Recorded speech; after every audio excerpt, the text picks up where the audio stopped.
Voilà. Bonsoir à toutes et tous. Merci de nous rejoindre pour ce nouveau rendez-vous de nos dîners littéraires bruxellois, ici à la Maison de la Francité, avant-dernier de la saison. Un nouveau rendez-vous placé ce soir sous le signe du voyage. Vous verrez, du voyage à la fois dans l'espace, mais aussi dans le temps, dans l'histoire. Et on le verra à la fois des voyages dans les airs, mais aussi sous les mers, à travers, on le verra, des destins extraordinaires, et ce, en compagnie de Marie-Ève Stenuy, qui nous fait le plaisir d'être parmi nous aujourd'hui. Bonsoir, merci déjà d'avoir accepté cette invitation. Merci de votre accueil, bonsoir à tout le monde. Et alors je vous disais juste à l'instant, de voyage sous les mers, et ce n'est pas ici une métaphore, puisque à l'instar de votre père, de votre papa, Robert Stenuy, vous pratiquez vous-même la plongée sous-marine, et dans le cadre de vos activités d'archéologue notamment. Donc on va revenir là-dessus, vous voyez qu'on a pas mal de choses à évoquer. Et puis toujours dans ce contexte, on parlera de voyage, puisque vos activités d'archéologue vous ont notamment amené régulièrement en Syrie, mais que vous avez une autre passion pour l'Asie du Sud-Est et en particulier l'Indonésie. On va débroussailler tout ça. Et puis, à côté de ces activités, on vous doit maintenant de nombreux ouvrages, puisque je me rappelle, on en parlait juste à l'instant, d'un roman que j'avais lu à l'époque, Le Bataillon des Bronzes. J'avais d'ailleurs fait une petite recension dans une revue, c'était en 2008. Et puis d'autres textes, Les Frères Y, et puis plus récemment, ces récits autour de personnages réels, des récits historiques, avec ces deux derniers qui vont nous retenir plus particulièrement ce soir. Pionnière du risque, histoire de femmes intrépides. On va voir de quoi il s'agit. Et puis, les faux trésors et impostures, fraude, mystification et escroquerie scientifique. Voilà. Donc, alors, peut-être pour lancer la discussion, pour commencer ce dialogue, les éditions du Trésor, que je découvre grâce à vos livres, peut-être un petit mot justement sur les éditions du Trésor. Comment est-ce que vous les avez... comment s'est fait parce que c'est le 5e, je pense, que vous publiez chez eux. C'est une maison d'édition parisienne, assez récente. Mais comment est-ce que vous êtes arrivé dans cette chasse au trésor? Mais c'est une histoire de rencontre. En fait, c'est cette petite maison d'édition qui est donc basée à Paris est assez modeste. Elle a été créée par un monsieur qui fait tout à fait autre chose dans l'existence. C'est un homme d'affaires qui fait les fusions, acquisitions, donc vraiment du pur business, ce qui lui permet de vivre très confortablement, de bien gagner sa vie. Et plutôt que de dépenser son argent dans des voitures de luxe ou des montres extrêmement chères, il a décidé de consacrer une partie de ses revenus à créer une maison d'édition. Parce qu'en même temps, c'est quelqu'un qui est passionné par l'histoire, par les voyages, par les récits d'aventure. Donc il a créé une maison d'édition pour venir chercher des auteurs à qui, en fait, il propose d'écrire le genre de livre que lui a envie de lire, en quelque sorte. Et donc, tout au début de la création de cette maison d'édition, il nous avait contactés, mon papa et moi, en nous demandant si on ne voulait pas faire un livre à 4 mains, parlant de notre expérience professionnelle. Pour les gens qui ne connaissent pas, mon papa s'appelle Robert Stenuy, c'est un archéologue sous-marin et c'est un des pionniers de la plongée profonde, de la plongée souterraine aux grottes de Han, ce genre de choses-là. Moi, je travaille en tant qu'archéologue sous-marine avec lui aussi depuis près de 30 ans. Et donc, l'idée était qu'on fasse un livre, tous les deux, sur le sujet. Et en réalité, ni mon papa ni moi n'avions la moindre envie de faire un livre comme ça. Ça ne nous correspondait absolument pas. Et donc, on est allé les voir très gentiment en disant ben non, ça ne va pas, on ne va pas faire ça. Et donc, ils m'ont demandé si je ne voulais pas faire autre chose, s'il n'y a pas un autre livre pour eux, mais dans leur ligne éditoriale, qui est l'histoire, l'aventure, le voyage, ce genre de choses-là. Et j'avais un livre que je n'avais pas encore publié, mais qui était quasiment prêt, sur les femmes pirates, sur lequel je travaillais depuis des années. Et je leur ai proposé ça, et ça a été le début de mon aventure, si on peut dire, avec les éditions du Trésor. Et ensuite, les choses s'enchaînant un petit peu toutes seules. J'ai fait plusieurs autres livres pour la même maison d'édition, et qui, un petit peu par hasard, ont tous tourné autour des femmes. Il y a eu les femmes naufragées, il y a eu les femmes en armes, donc les femmes de guerre, et les pionnières du risque, qui est dans le dernier dans cette série des femmes. Donc voilà, il y a parfois des moments comme ça où, disons que des circonstances se présentent et finalement aboutissent sur plusieurs années de collaboration, parce que jusque-là, j'écrivais plutôt des romans. C'est ça. Alors oui, effectivement, vous savez que j'accorde beaucoup d'importance aussi aux fils rouges qui peuvent traverser les textes des auteurs que nous recevons. Et effectivement, on retrouve ici, dans ces pionnières du risque, histoire de femmes intrépides, des fascinations qu'on avait pu déjà rencontrer dans des précédents livres. Je pense à votre livre « Les frères Y ». Et donc tout ce milieu du cirque, des Fricks,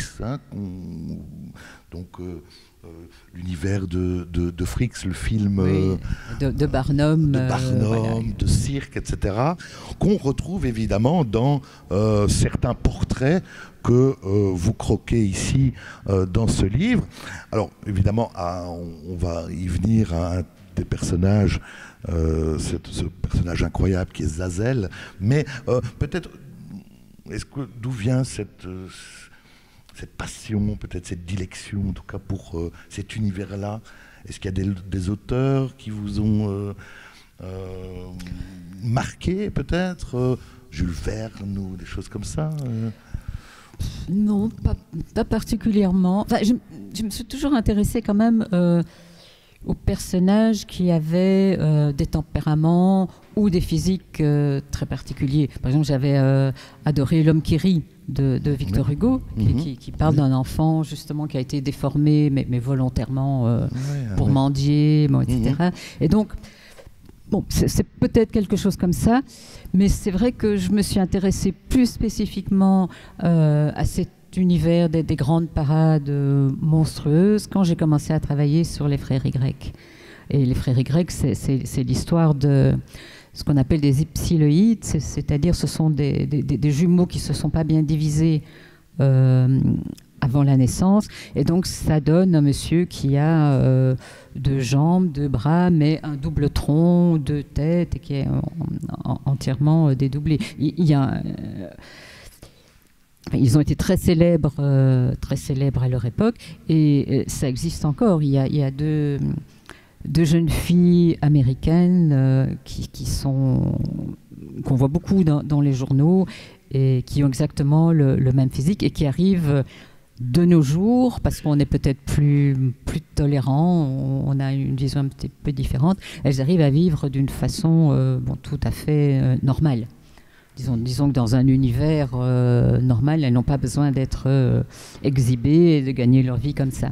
Et donc, pour revenir un peu à la question, c'est en creusant cet univers des monstres de foire que aussi j'ai rencontré d'autres personnages, dont des femmes qui ont pris beaucoup de risques dans le milieu du cirque. Justement, ce personnage Alors, c'est ça qui est très fascinant dans vos ouvrages, c'est que ce sont des destins que vous abordez, donc vous retracez un petit peu la vie, mais qu'on connaît très peu finalement. Hein. Et on se rend compte que ces personnages-là sont tous des personnages de romans en fait. Hein. Oui, c'est un petit peu une ligne que je me suis donnée aussi. Essayer de faire revivre des personnages essentiellement féminins, bon pas uniquement mais quand même en grande partie, des personnages qu'on ne connaît pas et qu'il est très dommage de ne pas connaître. Alors il y a eu, quand on creuse un peu, on s'aperçoit qu'il y a eu des femmes partout. Il y a eu des femmes sur les bateaux, il y a eu des femmes dans les armées, dans tous les milieux, mais simplement on n'en parle pas beaucoup pour plusieurs raisons. D'abord, parce que l'histoire, d'une façon générale, pendant très longtemps, a été écrite essentiellement par des hommes, puisque c'est eux qui avaient accès à l'éducation, donc ils se sont chargés en fait d'écrire l'histoire avec le regard masculin, avec les contraintes de l'époque, parfois la volonté de ne pas vouloir mettre des femmes en avant pour ne pas risquer de saper leur propre autorité ou de ne pas présenter comme des héroïnes des femmes qui avaient des comportements qui à l'époque n'étaient pas appropriés, pour utiliser un terme qu'on utilise beaucoup aujourd'hui. Donc, d'une certaine façon, elles ont été volontairement mises de côté dans l'histoire. Or, quand on travaille dans les archives, ce que j'ai été amenée à faire beaucoup, de par mon activité d'archéologue sous-marine, je fais énormément de recherches avant d'aller chercher une épave sous l'eau. On essaie évidemment de savoir où elle se trouve, ce qu'il y avait dedans, ce qui s'est passé, etc. Donc, ça amène à faire énormément de recherches en archives, ce qui est quelque chose de tout à fait passionnant, que j'ai toujours adoré. C'est comme un travail de détective. Quand on travaille dans les archives, si on a l'œil un petit peu aguerri, eh bien on finit par trouver énormément de traces de toutes ces femmes. Alors parfois c'est juste quelques lignes. On apprend en lisant le journal de bord d'un capitaine qu'on a dû débarquer tel marin parce qu'il s'est avéré que c'était une femme. Voilà, alors on la débarque. Donc tout ça, ce sont des petits points de départ. Mais quand on met ensemble toutes ces petites lignes, tous ces petits paragraphes, ces petites allusions, ou par exemple des pensions de guerre qui ont été attribuées à l'époque napoléonienne à des femmes, alors que théoriquement, il n'y avait pas de femmes dans l'armée, à l'exception des cantinières, mais même pas de femmes soldats, c'est quand même interpellant. Mais, donc il y a moyen de recréer toute une histoire en creusant à partir de ces toutes petites pistes. Et je ne sais plus quelle est exactement la question. Mais c'est ça. Et effectivement, alors, voilà, j'ai pris cet exemple-là, Zazel, hein, donc, qui est-elle, en fait? C'est la première femme canon. Hein, donc, canon, donc, comme les femmes... Oui, ça ne veut pas dire que c'était une très belle femme, c'est-à-dire ce qu'elle faisait... Elle était pas mal aussi. Elle était bien aussi, voilà. Et il fallait l'être. Non, c'est le numéro de l'homme obus, de l'homme canon, mais qui... dans les premiers temps, se faisait avec des femmes. Alors pourquoi plutôt une femme qu'un homme? Eh bien parce que c'était plus attractif, c'était plus affriolant.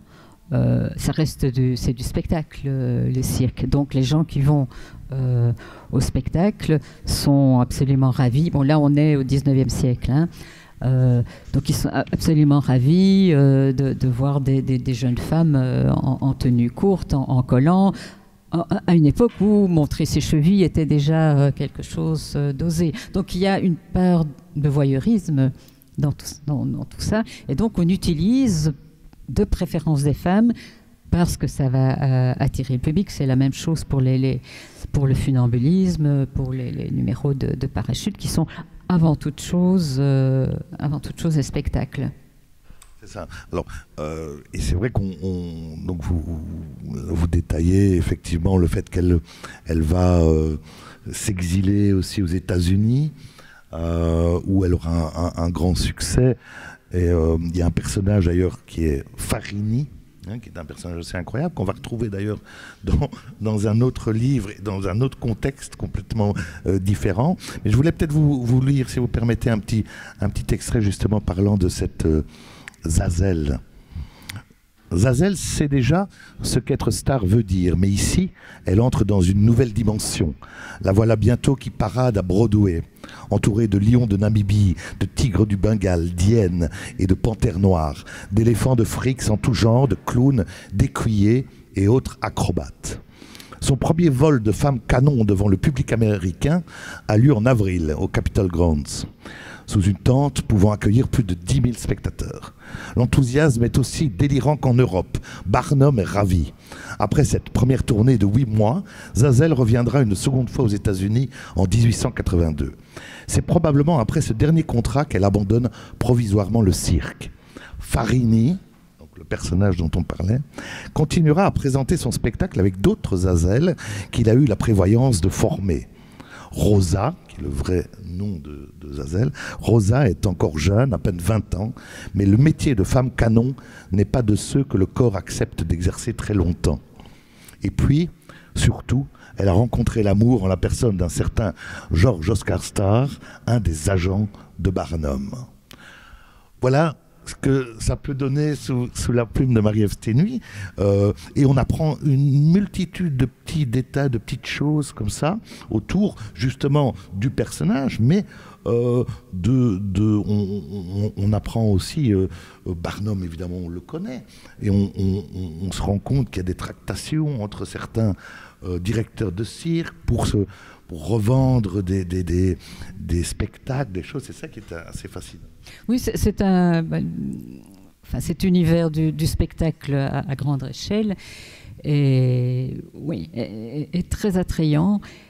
Et autant aux États-Unis qu'en Europe, mais ça se passe vraiment à des échelles différentes. Et ça n'a pas beaucoup changé d'ailleurs. Hein. Les Américains font tout d'une façon démesurée. C'était déjà le cas. Et j'avais commencé, à me plonger un petit peu dans cet univers avec les frères Y. Et quand on y fait attention, il y a moyen de le relier. On peut raconter l'histoire des États-Unis aussi avec les spectacles de Buffalo Bill, par exemple. C'est vraiment quelque chose qui fait partie intégrante aux États-Unis d'une culture. Et en Europe aussi, c'était ces spectacles de personnages contrefaits ou très particuliers avaient énormément de succès. Et il faut bien se dire qu'en Europe, ça se faisait d'une façon très différente. On présentait des Siamois à la reine d'Angleterre, par exemple. Ça ne se passait pas dans une caravane comme aux États-Unis, ni dans une dans une cave un peu sombre et sordide. Il y avait un certain panache quand même là-dedans. Et alors, il y a évidemment toute cette rivalité entre les grands entrepreneurs de spectacles européens et américains qui se battent pour être le premier à présenter un numéro, qui déposent des brevets, qui essaient d'avoir les exclusivités, qui imposent le secret à leurs exécutants. Enfin, c'est vraiment tout un monde. Oui. Alors, je vous laisse découvrir dans le livre ce qu'il advient de Zazelle. Vous le saurez si vous lisez la suite de l'histoire de Zazelle, mais c'est assez incroyable. Alors il y a une autre femme qui a retenu votre attention dans un domaine qui rejoint une de vos passions, une de vos autres passions, qui est Charlotte Bennett, qui est, et on est toujours au 19e siècle, au début du 19e, qui est une femme scaphandrière. Scaphandrier. Oui. Plongeuse, quoi. Scaphandrière, oui, plongeuse en scaphandre, donc avec le gros scaphandre autonome bien lourd, donc les pieds lourds, les chaussures en plomb, des équipements qui peuvent peser 50 kilos. Hein. Donc, une des premières donc à plonger. Une autre également, Miss Considine, la veuve scaphandrière. Incroyable. Là, on est à 1870 et qui accompagne donc son mari qui est scaphandrier pour une société américaine. Mais lui va mourir et elle va essayer de le remplacer, mais évidemment, elle n'aura pas de contrat parce que c'est une femme. Ouais. Encore une fois, ça illustre la difficulté qu'on rencontrait à certaines périodes, et c'est encore le cas aujourd'hui, la difficulté qu'ont les femmes à s'imposer dans certains milieux qui sont considérés comme essentiellement masculins. S'il y a bien un milieu où on ne voit pas tellement bien les femmes, c'est la plongée en scaphandre, donc la plongée professionnelle. Pas plonger pour faire des photos ou aller se balader, mais plonger pour récupérer des épaves, pour réparer des barrages, pour poser des canalisations. C'est un métier qui est objectivement peut-être pas tellement fait pour les femmes, ou en tout cas pour des femmes assez solides physiquement. J'évoquais le poids de l'équipement. Hein, c'est extrêmement lourd, le casque, la collerette, les chaussures. Oui, c'est vraiment pas commode. Donc il y avait peu de femmes, mais il y en avait quand même. Et l'histoire de Madame Concini, c'est bien ça, on ne connaît pas son prénom, parce qu'elle est citée dans les journaux. C'est comme ça qu'on connaît l'histoire, mais en référence à son mari. C'est l'épouse de Monsieur Concini, lequel était un scaphandrier professionnel. Elle s'est intéressée à ses activités. Elle a commencé à apprendre à plonger avec lui. Son employeur a accepté qu'elle travaille en même temps que lui. C'était toujours de la main-d'œuvre en plus. Et quand son mari a eu un accident de plongée, c'était très, très fréquent. Ça arrivait souvent, on avait des accidents de décompression ou le tuyau d'alimentation. Donc c'était alimenté de la surface, hein, on n'avait pas de scaphandre autonome. Ça arrivait souvent que le tuyau se bouche, se coince. Monsieur Concini est mort comme ça. Elle a continué le travail à sa place. Jusque-là, l'employeur était toujours ravi. Mais il l'a payé pour son travail. Mais seulement de là à lui donner un contrat pour la suite, non, parce que c'était une femme. Donc, elle a obtenu 1 ou 2 autres contrats ailleurs et finalement elle a renoncé à la profession, pas par fatigue ou par incompétence, mais par en fait le manque de confiance des employeurs envers une femme. Oui, elle a aussi eu des accidents, hein, vous relatez aussi l'histoire avec les Mexicains, là. Ça, c'est incroyable. Ça. Oui, elle-même a failli frôler la mort là-dedans. Mais bon, elle n'est pas la seule femme scaphandrière, mais alors quand on lit, c'est à la fois drôle et triste, quand on lit les articles dans la presse, c'est essentiellement la presse américaine. Ça, les femmes scaphandrières, c'est en grande partie aux États-Unis, et en Angleterre, donc dans le monde anglo-saxon. C'est pas par hasard, c'est pas tellement culturel, c'est parce que ce sont ces nations-là qui ont développé les matériels de plongée les premiers. Donc forcément, c'est les premiers scaphandriers. D'accord, merci. Donc oui, les premiers scaphandriers, donc ça veut dire les premières scaphandrières aussi. Mais quand la presse en parle, je trouve toujours ça absolument extraordinaire. Alors à chaque fois qu'il parle d'une femme scaphandrière, c'est pour dire qu'elle est l'unique scaphandrière au monde. C'est évidemment pas vrai, mais ce qui prouve qu'ils n'ont pas connaissance des autres, donc que l'information ne circule pas.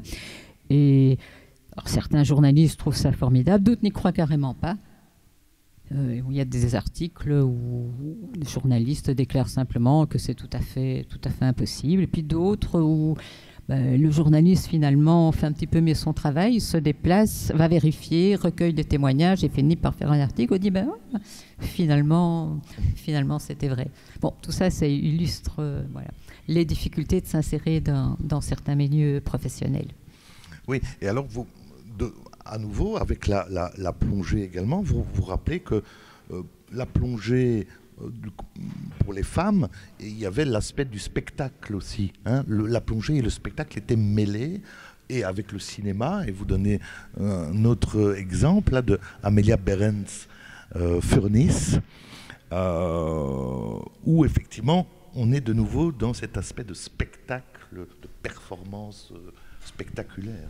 Oui, Oui, la plongée, c'était une activité extrêmement moderne. C'était quelque chose de tout nouveau, donc qui a attiré beaucoup la curiosité des gens.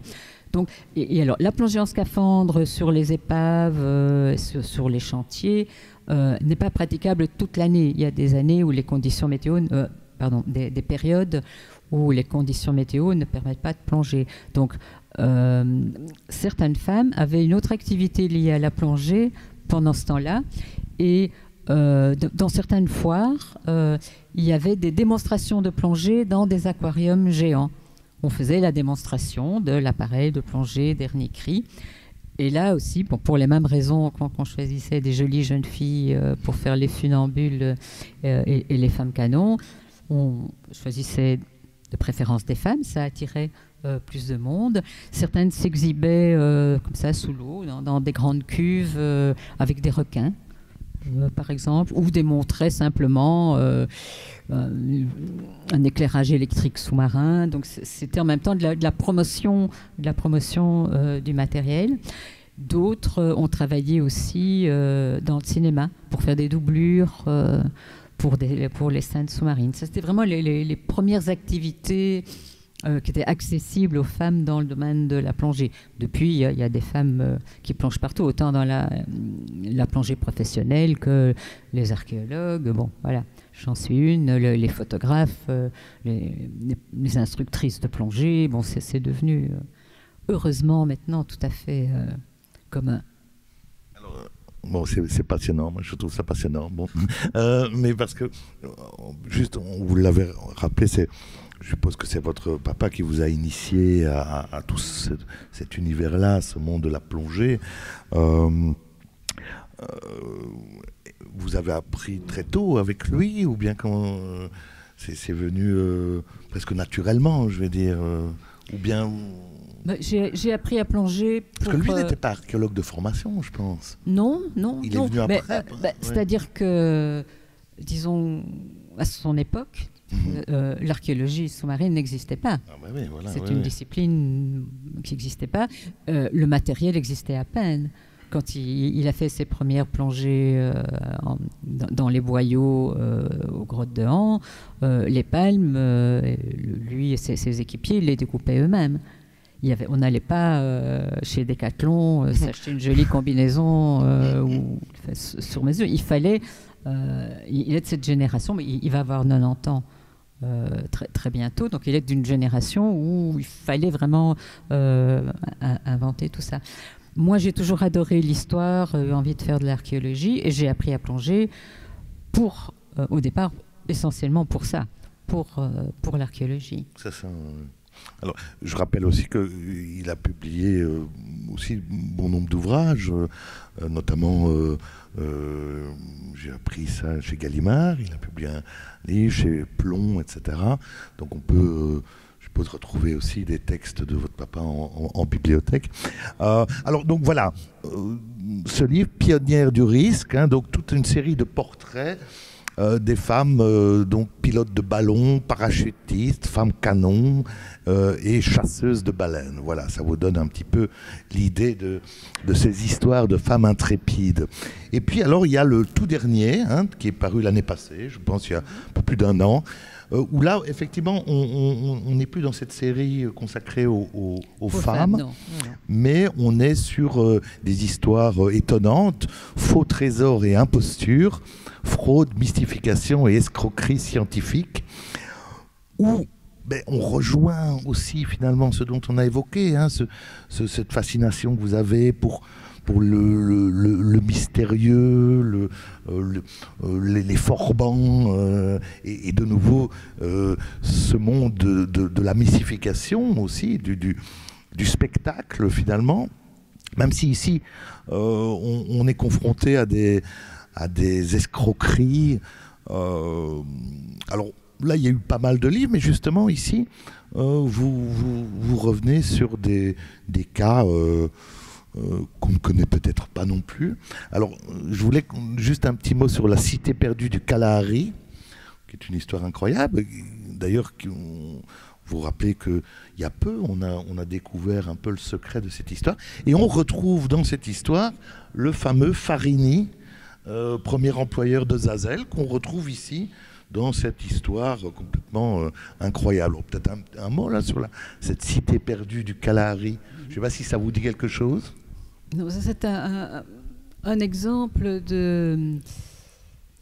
Comment dire, d'incompétence. Il n'y a pas de malhonnêteté dans cette histoire-là. C'est une mécompréhension, et ça illustre aussi la façon dont le public peut démarrer au quart de tour pour inventer des légendes, des mystifications dès qu'il y a une possibilité. Alors, pour faire simple, ce monsieur Farini, qui est donc ce grand entrepreneur de spectacle, lors d'une de ses parades, avait fait venir des pygmées de Tanzanie, voilà, des Sans, en réalité. Et un de ces petits messieurs avait dans ses bagages un magnifique diamant. Donc il a commencé à parler de diamants avec Farini, de voyage, à décrire l'Afrique, et ça a tout de suite parlé, évoqué quelque chose, ça, ce Farini qui est toujours un esprit assez aventureux. Et alors en fait, il était parti pas vraiment pour les diamants, ni pour découvrir quelque chose, mais il voulait traverser le désert du Kalahari du sud au nord, faire mieux que Livingstone. C'était son défi, la raison de son voyage. Il s'est vite aperçu que les diamants, c'était pas la peine d'y penser, c'était un métier auquel il ne connaissait rien, il y avait énormément de concurrence. Et au cours de son voyage, voilà qu'il découvre tout d'un coup une grande structure de pierre. Alors des murs cyclopéens avec des gros blocs de pierre, des sortes de bassins en pierre un peu effondrés, des colonnes érodées, tombées. Et lui, qui n'est pas du tout un archéologue ni un historien, il y voit immédiatement des ruines. Les ruines d'une cité perdue. Mais attention, on est en plein milieu du désert du Kalahari, une zone extrêmement sèche, extrêmement aride, extrêmement chaude. Il fait quelques dessins, il demande à ses porteurs de faire quelques fouilles, de creuser un peu, mais ils n'ont pas du tout envie parce que ça ne les intéresse absolument pas d'aller déterrer quelques pierres. Donc ça ne mène à rien, mais enfin il fait il prend des photos et il fait des croquis. Et en rentrant, il fait plusieurs conférences où il expose tous les détails de son périple et il raconte sa découverte. Et à partir de ce moment-là, mais encore jusqu'à notre époque, il va y avoir des gens persuadés qu'il y a effectivement une cité abandonnée là-bas. Et ça va donner lieu à toutes sortes d'hypothèses extrêmement farfelues, y compris avec des extraterrestres, ou les Templiers, ou les gens de l'Atlantide, ou un pseudo-gigantesque réseau de villes africaines. Enfin, c'est un délire complet. Or, depuis les années 80, on sait exactement ce que c'est. Ces soi-disant ruines, ce ne sont pas des ruines du tout.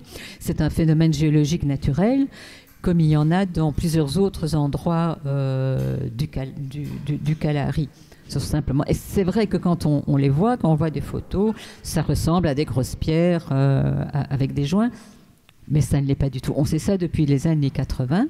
Plusieurs spécialistes géologues l'ont attesté, et malgré tout, depuis, et il y a encore, je sais pas, il y a encore 5 ans, il y a encore des gens, d'abord qui partent pour essayer de retrouver cette cité, ce qui n'est pas une mince affaire, parce que il faut encore tomber dessus, parce que les indications de Farini n'étaient pas extrêmement précises. C'était pas un archéologue, mais c'était pas non plus un géomètre ni un cartographe, et il n'était pas équipé pour ça.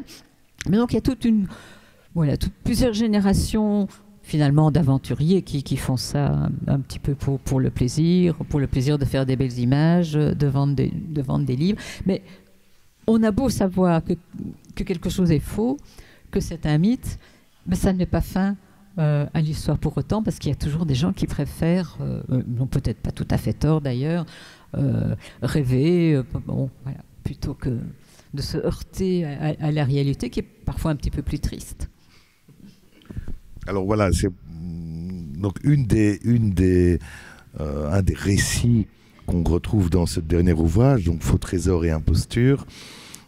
Mais effectivement, si vous voulez en savoir plus sur voilà, le crâne de Barbe Noire ou la main momifiée de Pangboche, voilà, les livres sont de toute façon disponibles ici en vente. Alors, je vois qu'on avance déjà dans ce dialogue. Je voulais peut-être vous poser une question par rapport, j'ai parlé de votre passion pour l'Asie du Sud-Est, pour l'Indonésie.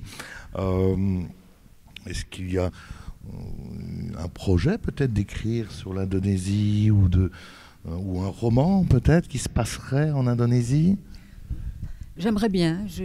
En fait, oui, j'ai commencé à écrire un roman qui se passe en Indonésie, mais bon, pour l'instant, bon, je ne peux pas tout faire. Mais il y a encore un projet avec les éditions du Trésor. Oui, qui est un livre qui est en cours pour eux et qui sera qui un petit peu dans la veine en fait des faux trésors et impostures. Il est consacré aux cartes au trésor, les vraies cartes au trésor parce qu'il y en a quand même. et bien sûr les fausses qui sont la majorité. Et là, c'est en fait le prétexte de raconter toute l'histoire qui les entoure. Qui est l'auteur, pourquoi, de quel trésor supposé il peut s'agir, voilà, etc. Bon, mais on suivra ça de toute façon par le biais justement de ces éditions du Trésor que je vous recommande vraiment. Parce que ce sont de très beaux objets. Voilà, hein, j'insiste vraiment. Et c'est des petites maisons d'édition et parfois on ne les connaît pas. Oui, alors vous connaissez la formule. On va tout doucement s'arrêter là. Oui, mais voilà, après on peut de toute façon discuter. J'avais un appel à faire. On m'a demandé de faire un appel. Est-ce que parmi vous, il y a des gens qui sont allergiques à la cacahuète? C'est ce qu'on m'a demandé parce qu'il y en a dans le plat de ce soir. Voilà. Donc, simplement, pour éviter tout problème pour le repas. Voilà. Je vous invite à poursuivre la discussion après le repas avec Marie-Ève Stiénuy et à vous donner la parole pour d'éventuelles questions, remarques, réflexions par rapport à ce qu'on a évoqué. Merci à vous. À tout de suite, après le repas. Merci Marie-Ève pour cet échange. Merci, bon appétit. Merci bien, merci à vous.